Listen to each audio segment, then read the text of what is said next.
Esther 6. That night the king could not sleep, so he ordered the book of the Chronicles, the record of his reign, to be brought in and read to him.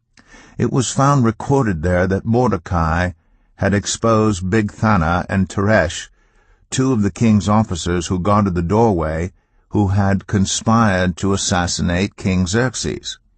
"What honor and recognition has Mordecai received for this?" the king asked. "Nothing has been done for him," his attendants answered. The king said, "Who is in the court?" Now Haman had just entered the outer court of the palace to speak to the king about impaling Mordecai on the pole he had set up for him. His attendants answered, "Haman is standing in the court." "Bring him in," the king ordered. When Haman entered, the king asked him, "What should be done for the man the king delights to honor?"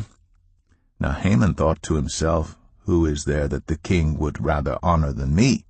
So he answered the king, "For the man the king delights to honor, have them bring a royal robe the king has worn and a horse the king has ridden, one with the royal crest placed on its head. Then let the robe and horse be entrusted to one of the king's most noble princes. Let them robe the man the king delights to honor, and lead him on the horse through the city streets, proclaiming before him, 'This is what is done for the man the king delights to honor.'" "Go at once," the king commanded Haman. "Get the robe and the horse, and do just as you have suggested for Mordecai the Jew, who sits at the king's gate. Do not neglect anything you have recommended." So Haman got the robe and the horse. He robed Mordecai and led him on horseback through the city streets, proclaiming before him, "This is what is done for the man the king delights to honor."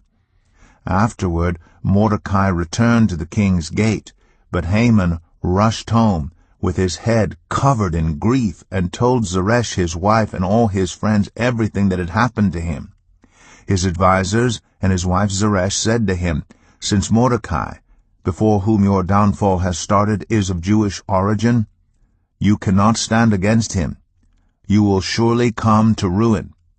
While they were still talking with him, the king's eunuchs arrived and hurried Haman away to the banquet Esther had prepared.